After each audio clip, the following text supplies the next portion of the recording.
Hey there, fellow educators. Doctorate, founder of the Learning Liaisons. In this video, we're going to talk about why teachers need to get certified. But before we get into that, please drop a comment below. Let me know what state you teach in, what grade level you teach in, and what content do you teach. I'm very interested to see all the people around the country that watch our videos. I want to know what you teach. So drop that comment below. And also, I know you can enjoy this content. If you're not a subscriber to our channel, go ahead and click that subscribe bell and that post notification. This way, anytime we launch a video every week, you will get first dibs on watching it to grow your educational career. So not only here at the Learning Liaisons, we help you pass your certification exams, but we want to make you become a better teacher overall and provide you the support that you need. So with that being said, let's get into the discussion.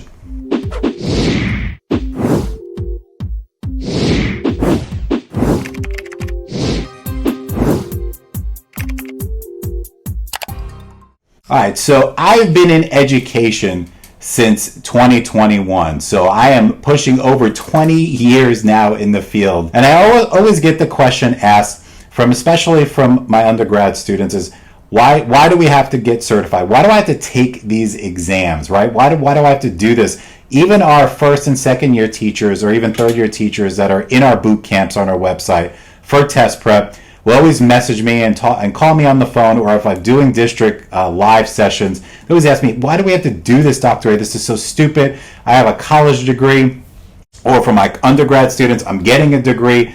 Same situation. Why do I have to take these exams? Why does the state of Florida, why does the state of Texas, why does the state of New York, whatever state you're in, why do they make me go through all these hoops and do all this paperwork and take all these exams? Well, I have one simple answer for you, and this is something that I always talk about. Now, you could agree with me or not. So part of being a profession, whether you're a lawyer, an engineer, even a real estate agent, a doctor, a dentist, any profession you want to put in there, they go through a series of certifications and continuing education. For example, my wife and I have a real estate brokerage for probably about 17 or 18 years. That's her baby. I don't do that. She's stressed out every day. I hear the stories, but that's what she does. So using real estate as an example. So you might know someone that's a realtor or a broker.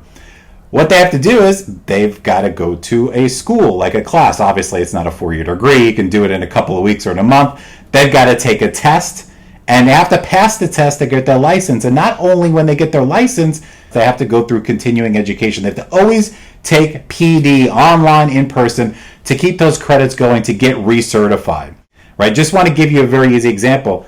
Think about the education system. It's the same thing with every profession. A distinguishing factor of something, making it a profession, right, is one that has a code of ethics. That's a big deal. And obviously, we all swear by it when we get our first teaching job. We know that's there. Continuing education is a big aspect of it, but also passing your entrance certification exams.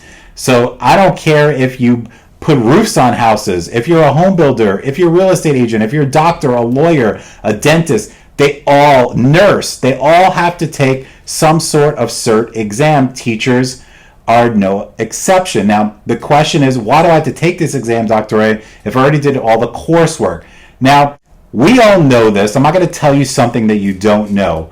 And we're talking about test prep for teacher certification on this channel, right? This is not letting the cat out of the bag.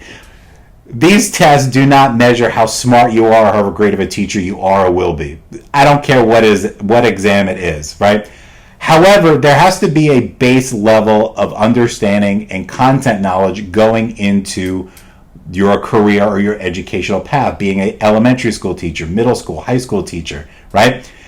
The passing percentages on all these exams are very low. A lot of people don't realize what they are. Most exams, whether you're in Florida, Texas, praxis exams, whatever it is, all those exams range anywhere between like a 65 to a 75% passing percentage, meaning out of 100% to pass your exam. And I know they all have scale scores. I'm not talking about that. I'm just giving you raw percentages. So we always come back to that question, why do I have to get certified? Why do I have to go through this process?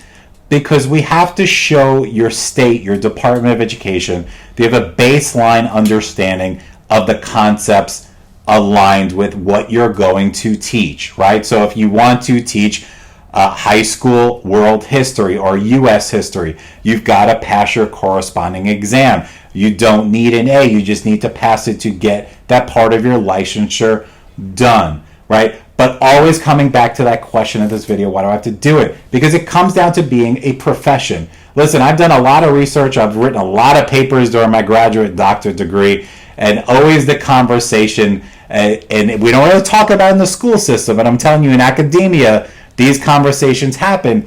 Is education really a profession, right? Obviously, I think 110% it is, right? Because we wouldn't be here.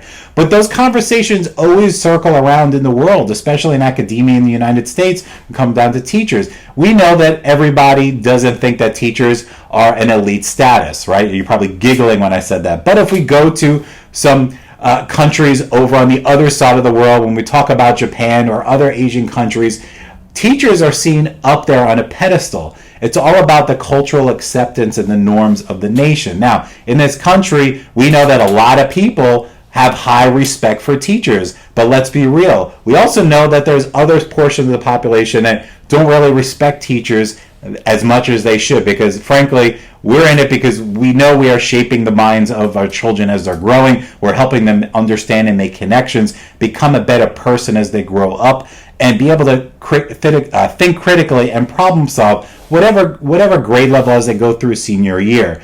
So we know that it's a profession, but part of that process of becoming a professional educator, I like to say, or a teacher, is not only doing your coursework, whether you're an undergrad student or a graduate student going in education. Maybe you switch to careers and you're on an alt-cert path. Everybody coincides to one final destination, and that's getting that professional certificate and being done with your exams. And the only thing you have to worry about is your continuing education. Now, on a last note, continuing education is a part of the certification process that makes sure that you're in the know of any kind of new research or learning strategies or teaching strategies that are coming out and circulating and research-based around the nation, right? You might be thinking, well, Dr. A, my school, I don't do that. They teach us boring stuff. Well, I can't speak for your PD at your school, but that's the whole purpose of continuing education. Yes, you get points. Yes, it's to keep your certification going, but it's also to help you reflect and grow as an individual. So, all of that, to come back to that initial question of this video, why do I have to get certified? And the answer is, it's about becoming part of the profession. It's about showing everyone and showing yourself that you have hit all the check marks and you are a professional in the field and you're going to work and be the best at what you can be in the classroom to help your students, regardless of grade level or level in the classroom, to succeed far past expectations and become that global citizen that we always want our students to be as they graduate and move on to whatever path it is that finds them after high school. So, I hope you enjoyed this video. To answer that $1 million question, why do we have to get certified? Please, if you haven't done so already, drop a comment below. Let me know what you teach, where you teach, why'd you get into teaching. Heck, let me know, because I want to see what you guys are interested in. Also drop a line in on the comments below if there's any other videos you want me to address, whether it's about a specific exam, the test-taking strategies in general, anything in education. So, like I tell all of our hundreds and hundreds of teachers that sign up every month at the Learning Liaisons to help pass their exams, always remember, it's when you pass, not if you pass. It's all about the mental mindset, same thing in education, and I will catch you in the next video.